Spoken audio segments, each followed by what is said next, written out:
your strings what the day is meant to bring. And I remember smiles so bright they would last all night, or a month or two, not a lifetime from you.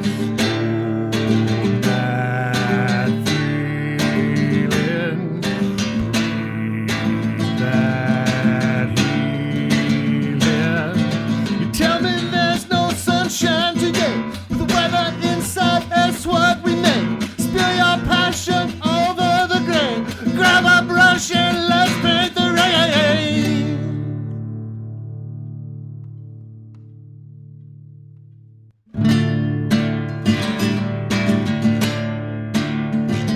Sound and fury from the foolish, way to mystery.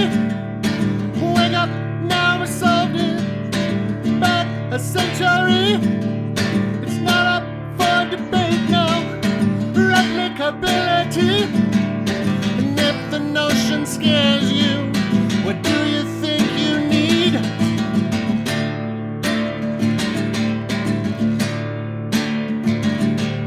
The chorus like a siren, grab you from your dream. When every dog is howling, the brakes slam down on peace. Can't think for all the trouble, get sucked into the stream. They're doing it on purpose to get you to believe. But I remember communities cared for the bees, not just for the birds. It's our world, you goddamn fucking idiot. I remember feeling the soul of the world made whole of a nation, sense of the course we elect.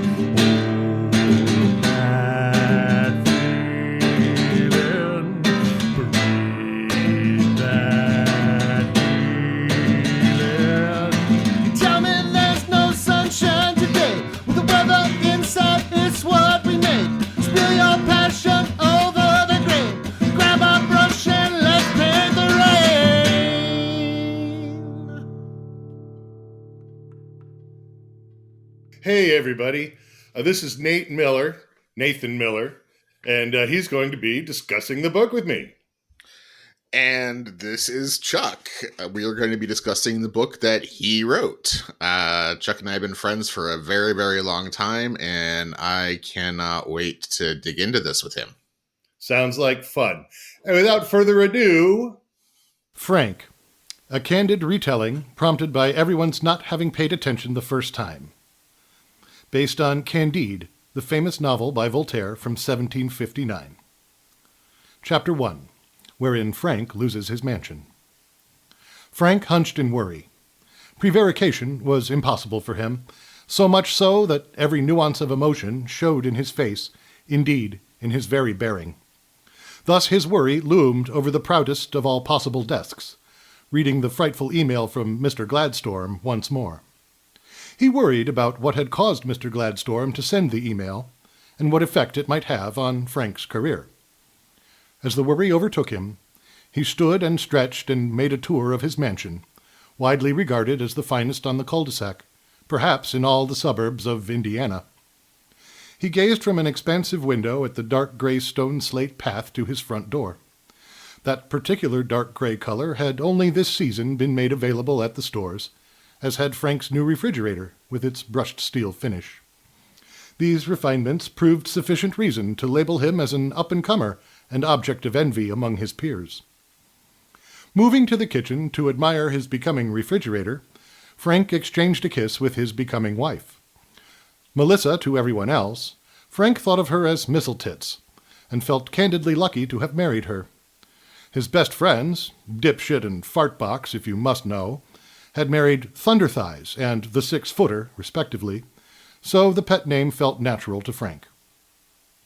He shared his worry concerning Mr. Gladstorm's email with Misseltits, and together they determined to seek broader counsel before taking action. To this end, Misseltits called her mother, and was answered by a nurse who informed them in a detached and concise manner that her patient had again contracted COVID and was unable to speak. The nurse hung up before they could request more information. Mistletoe immediately sprung up and shouldered her purse, packing an overnight bag with her left hand as she ordered a ride share from her cell with the right. In minutes, Frank was alone with his worries inside the mansion. He called his former academic advisor and heard that strident and reassuring voice incant a highly professional out-of-office message. He considered calling his coworkers, but then thought better of announcing these details to persons who might not wish him well. At length, Frank sought the counsel of Les Payne, a barman with a reputation for helping people raise their spirits, whose wisdom had often been praised by Mistletoe's brother. "Welcome," shouted Les as Frank entered the bar, "to the best of all possible bars." Beneath his bartender's license and a sign announcing "free beer tomorrow," a circumspect diploma on the wall behind the barman conferred onto him a doctorate in Metaphysico-Theologo-Cosmonology. "What have you got for a worried soul?" asked Frank. Les poured a finger-width of brown liquid into the bottom of a gleaming tumbler and slid it across the bar to Frank. "An end to all worry, in the form of a deeper wisdom. You see, by applying sufficient reason, we find that cause and effect have brought about a world of pre-established harmony.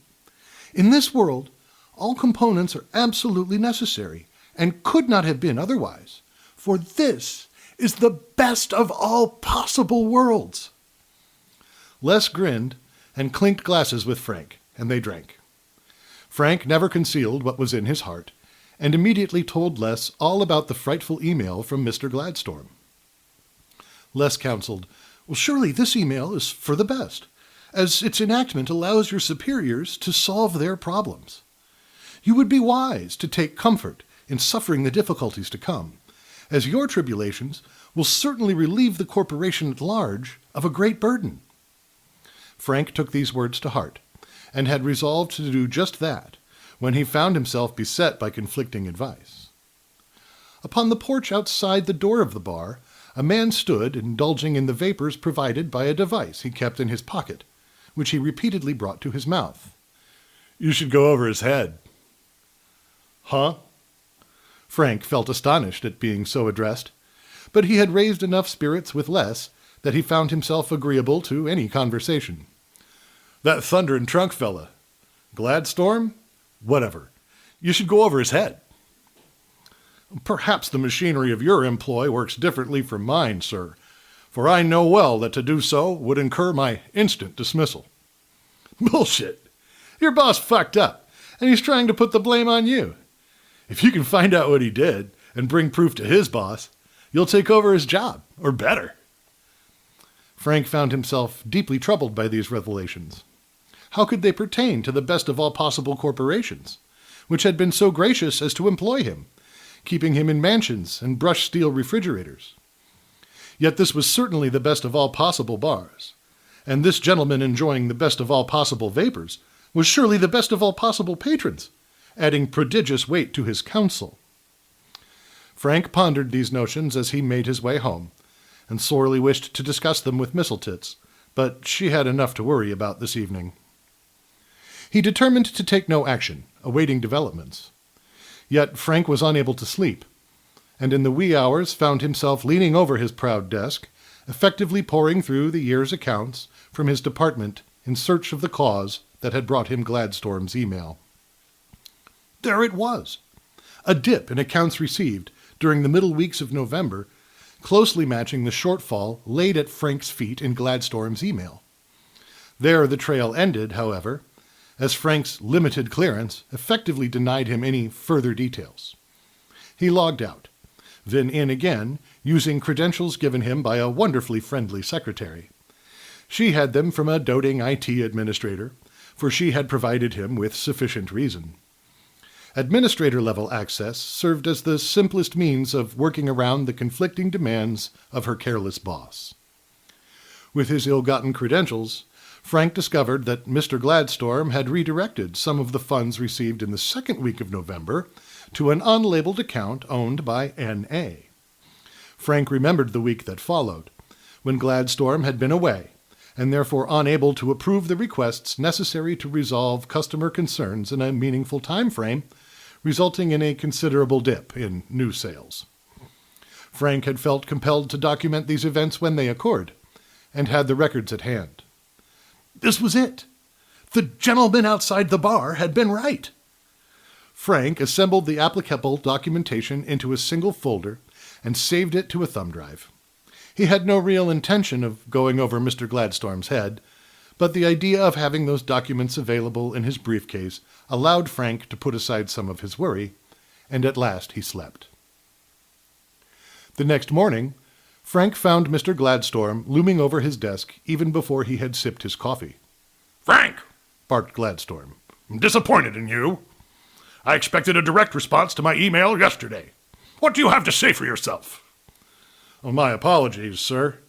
Yesterday, Frank would have been terrified by these developments, but given what he had learned last night, Gladstorm's behavior left him feeling disgusted instead. "I thought it best to have full recompense in order, rather than answer you with bluster and dubious promises." There must have been something new in Frank's face, as Gladstorm's eyes narrowed in suspicion. "By the end of the day," Gladstorm demanded as he strode away. The evolution of the text document on Frank's screen that day unfolded like an example in a 12-step seminar or Psych 100 class, perfectly invoking the stages of grief. 1. Denial. "Fuck you, Gladstorm, you great big stinky fart. You did this, not me, and I can prove it. Give me $10 million plus a full pension or I'll squeal." 2.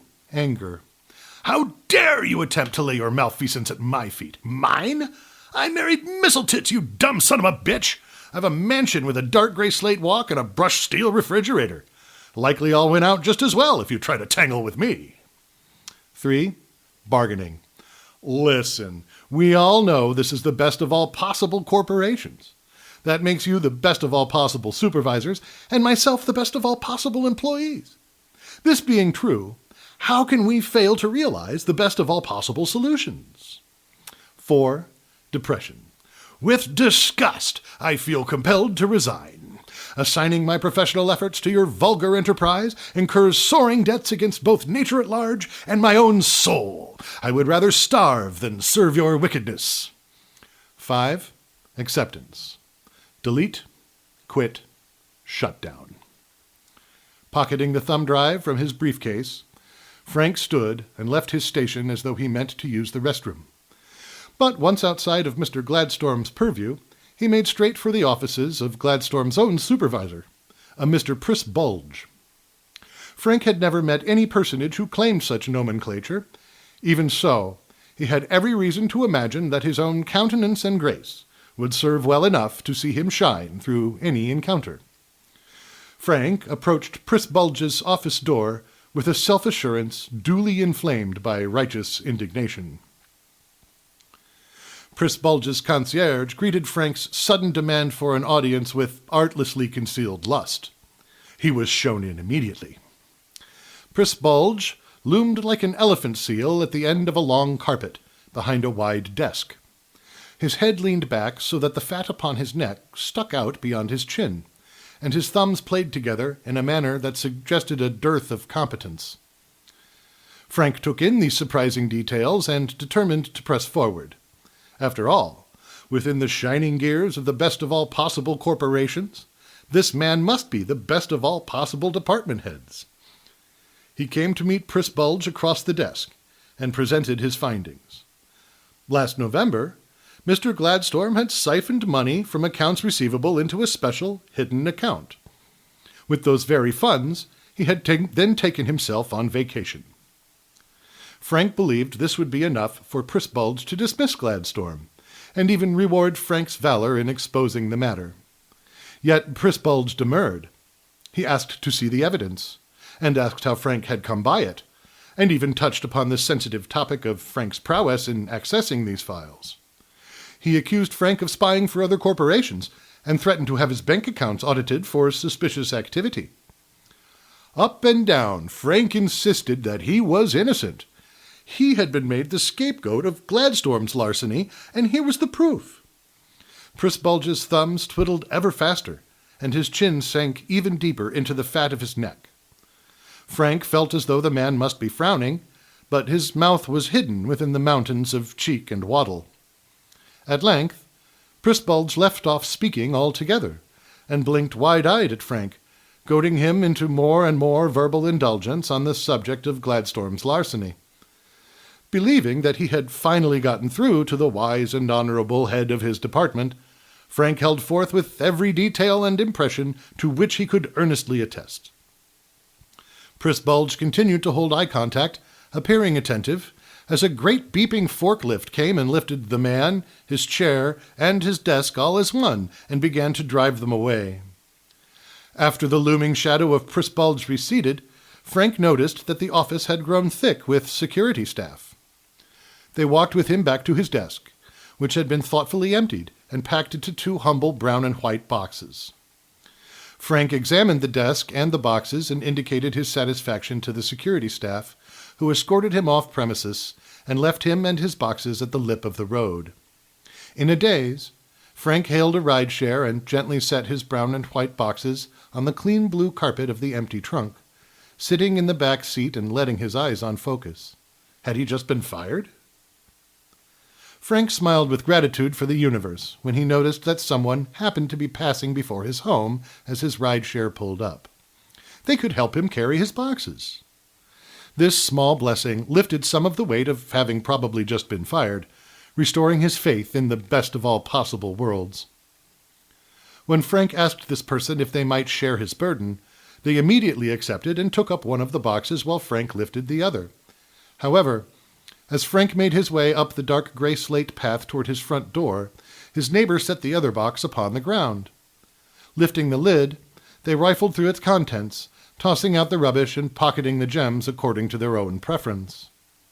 Before he could object, Frank noticed that other persons were performing similar desecrations inside his garage and upon the wide green lawns of his mansion. Misseltits maintained her absenteeism, but a lawyer from his former employer pointedly made his presence felt. Poor Frank could never have imagined that Mr. Gladstorm's ill-gotten safari had been a trip for 2, or that Gladstorm's companion had been himself a Pris, and nephew to Mr. Prisbulge. Even further from Frank's scope lay the supposition that these 2 might yet retain some wildly illegal powdered rhinoceros horn, and choose to secret it within Frank's own desk at the very hour of his sudden firing, conflating his demise. The lawyer looked on in satisfaction as the people milling about Frank's lawn confiscated his cell, his wallet, his remaining brown and white box, the brass cigarette lighter his grandfather had considered lucky, and a gold tooth filling that shook loose in agitation during this disgrace.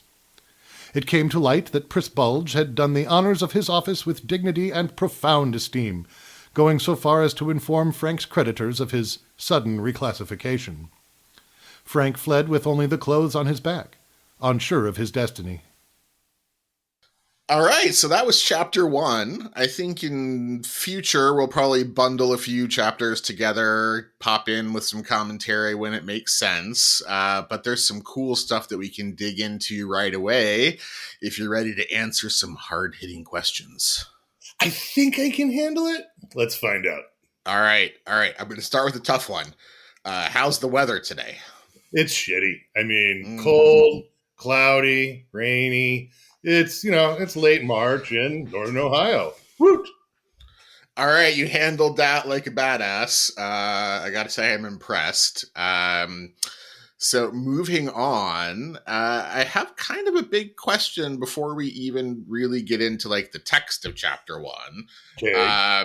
Because right up there at the beginning, it says, based on Candide, a famous novel by Voltaire from 1759. So it being, I believe, 2024, I got to ask, why Candide? Why Voltaire?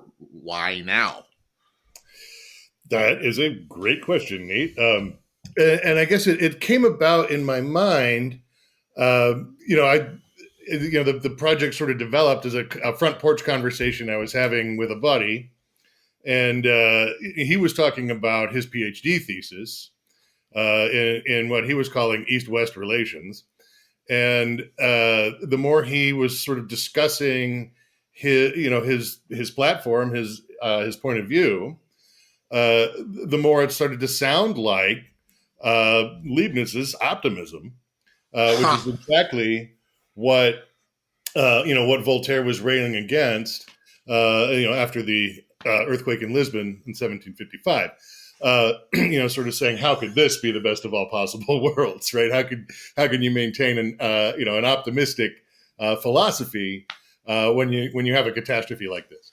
And and that's sort of where Candide came from. And I immediately suggested that he read the book, and he poo-pooed and demurred, and that it was outside the scope of his research. And the next time we talked about it, the same thing came up, and I mentioned it again. And I happened to notice in other questions with other well-read persons and intellectuals and bookish sorts that while some had read Candide, uh, most didn't get it and didn't really Hmm. understand the philosophical thrust of the novella.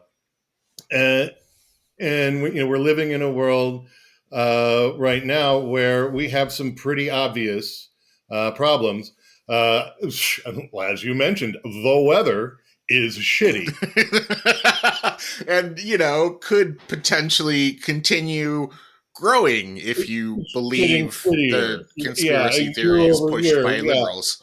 yeah. I mean, do you remember the first time you heard a newscast about a record temperature, either a high or a low? It was big news. It was something you didn't ordinarily encounter. Now we hear about it 3, 4 times a month. Highest And temperature since yesterday. isn't that something? And if you wander around whistling and twiddling your thumbs and saying, well, maybe the powers that be want it this way, or if your belief system refuses to accept responsibility, how are you ever going to take any kind of action? And if we don't take any kind of action, how are we ever going to right the ship? Okay. And so that's why that's why. All right, so that's why. Interesting about your buddy, and that he's actually writing or wrote a dissertation on something akin to Leibniz's optimism, which I don't know, man, I find to be completely out of place in 2024 for different reasons than you're talking about. I'll come back to that in a second. Mhm. But first, um, I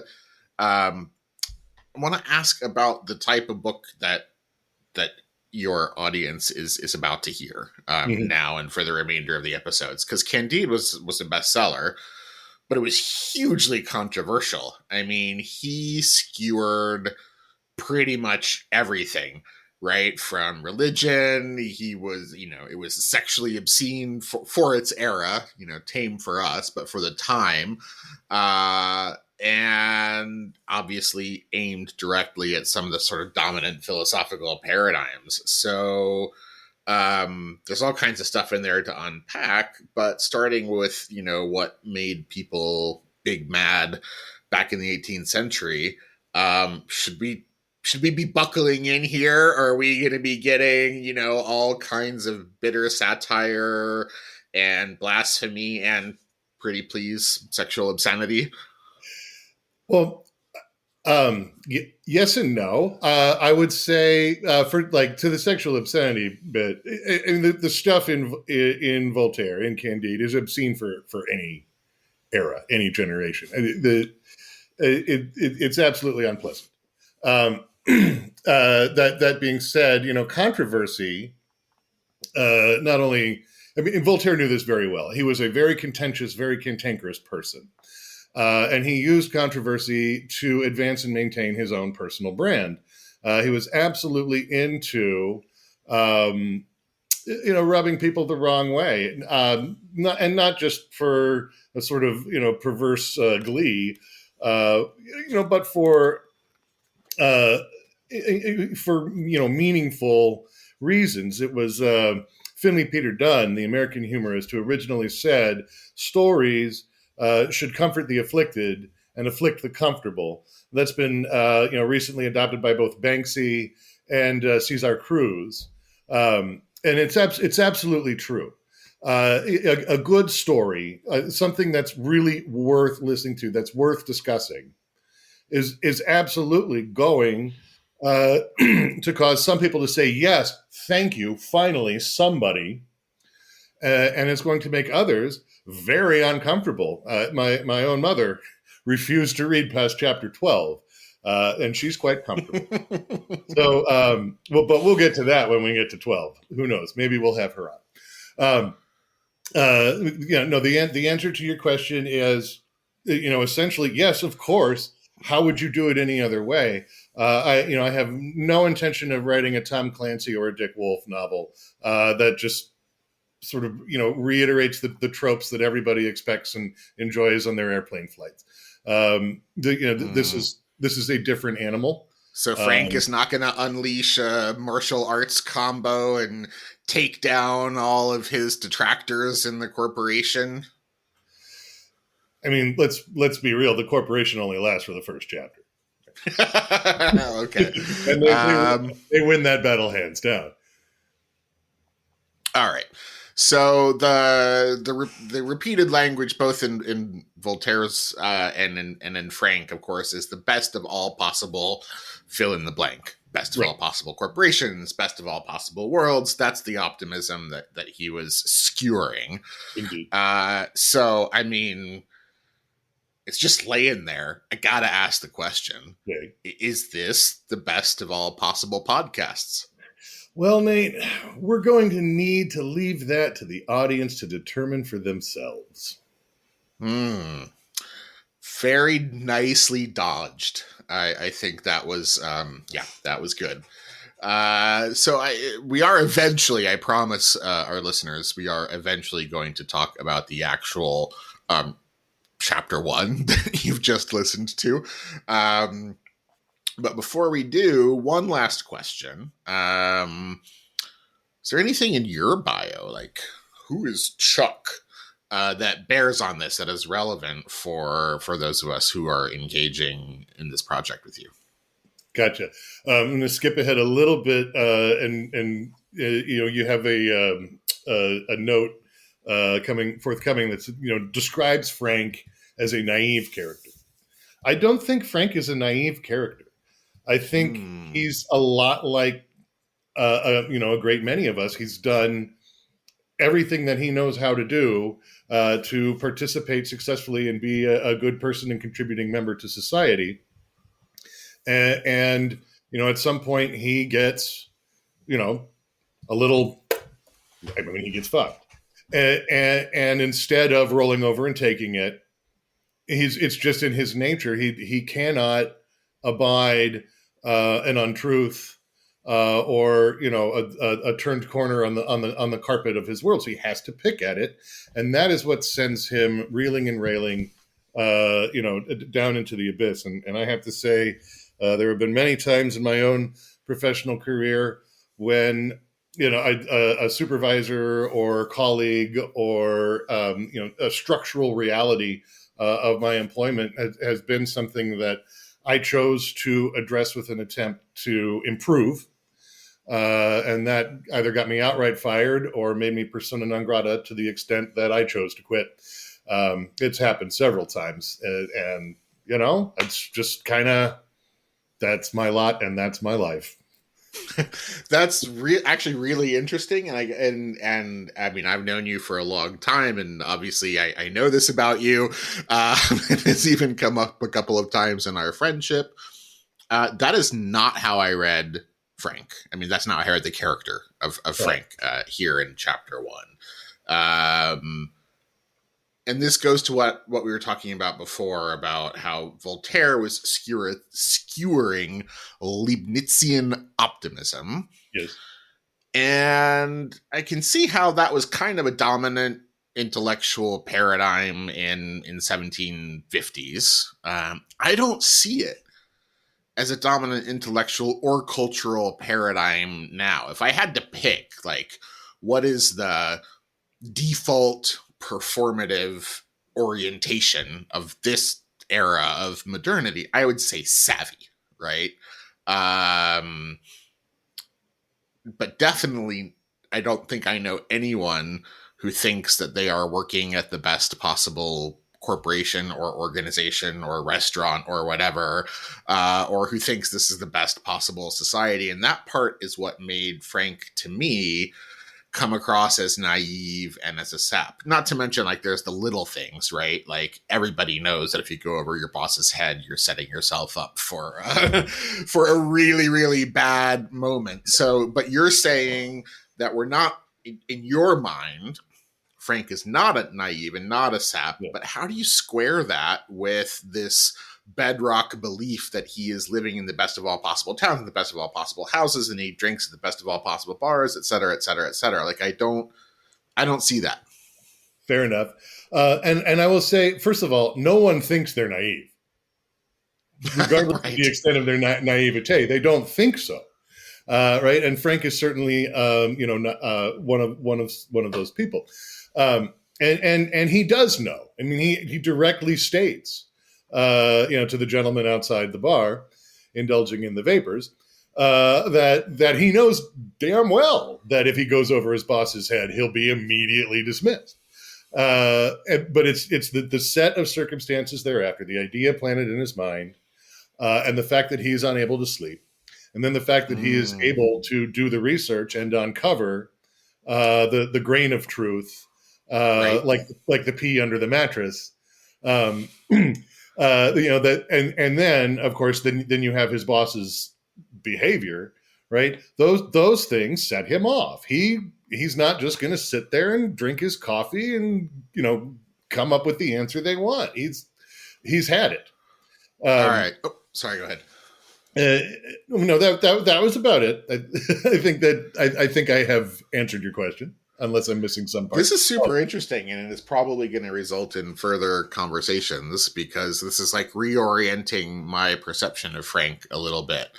I'm going to follow that right up with a question about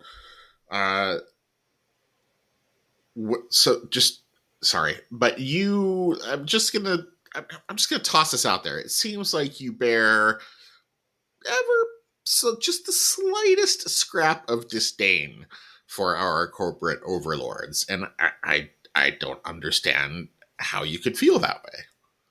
Oh, baloney! You know darn well. I gotta toss you a softball every once in a while, man. It's not a universal. It's not just disdain. It's not an outright dismissal, right?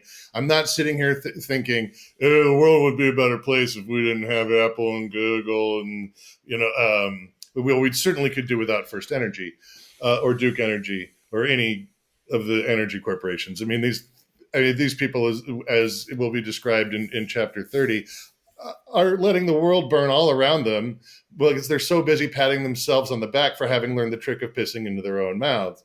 Meanwhile, you've got the specific requirements, like the charcoal pit right next to the river, and the river overflows because climate change, and all the charcoal goes sloughing off into the watershed.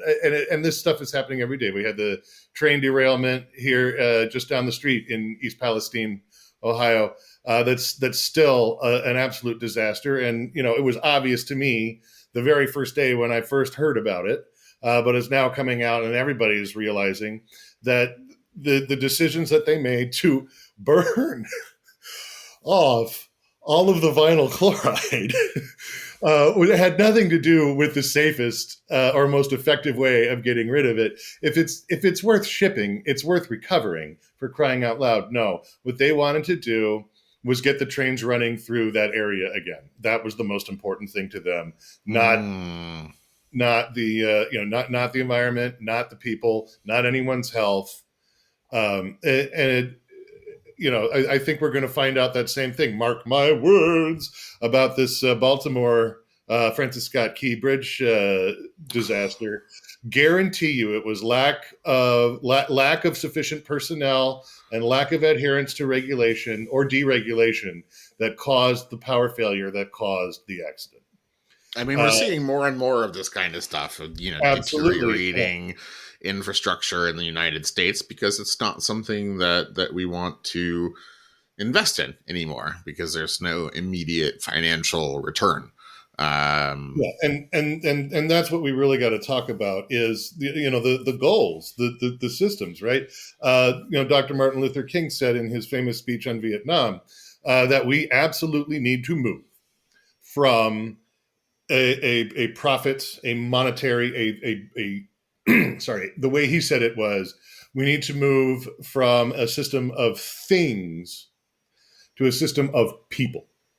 Right? If instead of a stock price being based on a company's profits in the last quarter or projected profits in the next quarter, if the company's valuation was based on how many people it gainfully employs, corporations would behave better overall. That would be one real simple fix that we could implement overnight. That would make a huge difference. Yeah, there's actually a whole shit ton of literature in the sort of law and economics field about how there's been a seismic shift over the course of the 20th century in the way in which corporations kind of understand their goal for existing. Right. Aided, I mean, and that's been sort of partially changes in the law and partially in the written law and partially the result of litigation campaigns, but not that one, of course, didn't have Well, there were also corporate barons in the beginning of the 20th century, but by and large, you had corporations that had a long-term outlook. How can we both make money for ourselves and our shareholders over the next century? Right. And also lift up the society in which we exist and which enables us to make money for ourselves and our shareholders over the next century. Yeah. And that has given way to short-termism. Yeah. Lee Iacocca is the great figure, the incredible personality who really made the big shift in his time at Chrysler in the 1980s. That's pretty well documented. He basically invented the lean business model. And a lot of the thinking that has been popular ever since. And we've seen our services decline, our health, and our health has even declined. And as regulation has declined, and the folks that we elect to take care of these things for us, they don't do any research. They don't understand the basic underpinnings of what's happening in our society. We need to address that. So this brings up an interesting question because there's the systems and then there's the people. So if you look at the systems and you say, man, these are fucked in many, deep ways. And, the organizations that compose the system include mega corporations, but also your local convenience store and also, your taxi driver and your restaurateur and your whatever. The question becomes, how does somebody find meaning in all of that? What is a good life in all of that? And I read the first chapter of Frank, and I felt like I was being invited to look down at Frank for finding meaning in things like having the newest slate for his walkway, or the best, burnished steel appliances in suburban Indiana. Those are things. They're not people. Yes. So the question, though, is when you are, working for the we never get a name, right? But the corporation like Frank, and you're finding meaning in the wrong things. You're finding meaning in your title. You're finding meaning in your nice desk. You're finding meaning. Yeah. So what's the counterpoint to that? Well, you got to read the whole book, man. I guess that's a good place for us to close this. This is the central question that we're going to be dealing with for the rest of this amazing book. Cheat sheet for all of you listeners. I've read the whole thing. It's really fucking good, and you should continue listening. Tune in next week, folks. Thanks for joining us. Bye. Spill your passion over the grave.